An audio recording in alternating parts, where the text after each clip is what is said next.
Encarnações. Livro dos Espíritos 223. A alma reencarna imediatamente após a separação do corpo?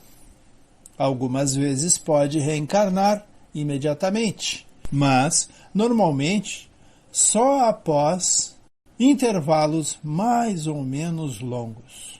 Nos mundos superiores, a reencarnação é quase sempre imediata. Nesses mundos, em que a matéria corporal é menos grosseira, o espírito, quando encarnado, desfruta de quase todos os seus atributos de espíritos. Um adendo meu. Vamos lembrar que estamos ainda em um mundo de provas e expiações e que em transição para um mundo de regeneração, ou seja, ainda não é um mundo superior. Logo, as reencarnações aqui podem sim demorar muito. 224. Em que se torna a alma no intervalo das encarnações?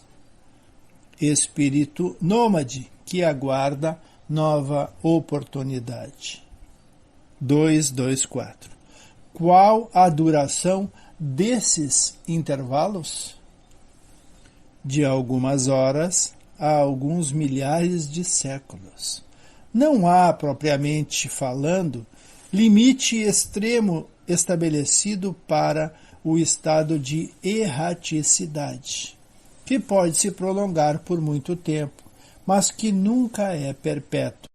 O espírito sempre encontra, cedo ou tarde, a oportunidade de recomeçar uma existência, que sirva de purificação às suas existências anteriores.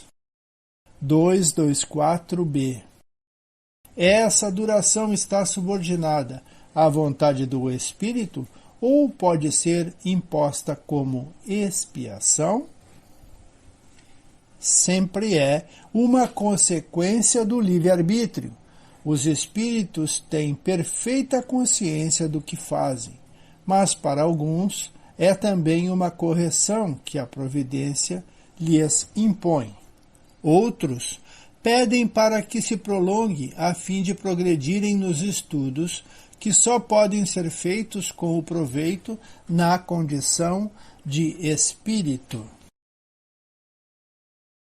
284.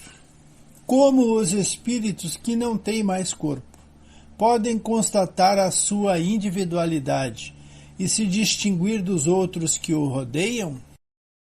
Eles constatam sua individualidade pelo perispírito, que os distingue uns dos outros, assim como pelo corpo se pode distinguir os homens. 333. Se um espírito se encontrasse bastante feliz por estar numa condição mediana na espiritualidade, e se não tivesse ambição de progredir, poderia prolongar esse estado indefinidamente? Não indefinidamente. Progredir é uma necessidade que o espírito sente. Cedo ou tarde, todos devem elevar-se. Este é o propósito da destinação dos espíritos. 334. A união da alma com este ou aquele corpo é predestinado ou a escolha se faz apenas no último momento?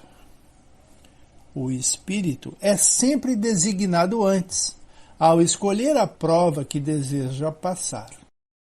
Pede para encarnar, portanto, Deus, que tudo sabe e tudo vê, sabe e vê antecipadamente que a alma se unirá a qual corpo? 335. O espírito faz a escolha do corpo em que deve encarnar ou apenas do gênero de vida que lhe deve servir de prova? Pode escolher o corpo, já que as imperfeições desse corpo são para ele provas, que o ajudam no seu adiantamento, se vencer os obstáculos que aí encontra. Embora possa pedir, a escolha nem sempre depende dele. 335A. O espírito poderia, no último momento, recusar o corpo escolhido por ele? Se recusasse, sofreria muito mais do que aquele que não tentou nenhuma prova. 336. Poderia acontecer que um corpo que tivesse de nascer não encontrasse espírito para encarnar nele? Deus a isso proveria. Quando a criança deve nascer para viver, está sempre predestinada a ter uma alma. Nada foi criado sem finalidade. 337. A união do espírito com um determinado corpo pode ser imposta pela providência divina? Pode sim ser imposta, bem como as diferentes provas, especialmente quando o espírito ainda não está apto a fazer uma escolha, com conhecimento de causa. Como expiação, o espírito pode ser obrigado a se unir ao corpo de uma criança, que por seu nascimento e pela posição que terá no mundo, poderá tornar-se para ele uma correção. 338. Se acontecesse de muitos espíritos se apresentarem para um mesmo corpo determinado a nascer, o que ficaria decidido entre eles? Muitos podem pedir isso. Julga-se num caso desses quem é mais capaz de desempenhar a missão a qual a criança está destinada, mas o espírito já está designado antes do instante que deve unir-se ao corpo. 339. O momento da encarnação é acompanhado de uma perturbação semelhante à que se experimenta ao desencarnar? Muito maior, e principalmente mais longa. Na morte, o espírito sai da escravidão. No nascimento, entra nela. 340. O instante em que o espírito deve encarnar é para ele solene? Realiza esse ato como uma coisa séria e importante? É como um navegante que embarca para uma travessia perigosa e não sabe se vai encontrar a morte nas ondas que vai enfrentar. Kardec comenta. O navegante que embarca sabe a que perigo se expõe, mas não sabe se naufragará. O mesmo acontece com o espírito. Ele conhece as provas às quais se submete, mas não sabe se fracassará. Da mesma forma que para o espírito a morte do corpo é como um renascimento. A reencarnação é uma espécie de morte, ou melhor, de exílio, de clausura.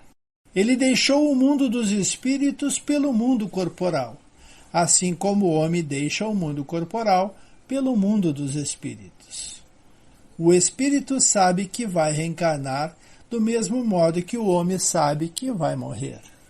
Mas exatamente como o homem só tem consciência da morte no momento extremo, também o espírito só tem consciência da reencarnação no momento determinado. Então, neste momento supremo, a perturbação se apossa dele e persiste, até que a nova existência esteja totalmente formada. Os momentos que antecedem a reencarnação são uma espécie de agonia para o espírito. 341. A incerteza em que se encontra o espírito sobre a eventualidade do sucesso, das provas que vai suportar na vida, é motivo de ansiedade antes de sua encarnação? Uma ansiedade muito grande, uma vez que as provas dessa existência retardarão ou adiantarão seu progresso, de acordo com o que tiver suportado, bem ou mal. 342. No momento de sua encarnação, o espírito está acompanhado por outros espíritos, seus amigos que vêm assistir à sua partida do mundo espiritual, assim como o recebem quando para lá retornam? Isso depende da esfera que o espírito habita. Se estiver onde reina a afeição, os espíritos que o amam o acompanham até o último momento, encorajando-o, e muitas vezes até o seguem durante a vida. 343.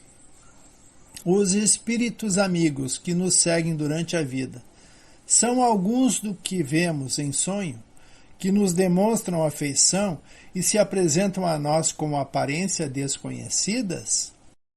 Muito frequentemente são os mesmos. Vêm nos visitar, assim como visitas um prisioneiro.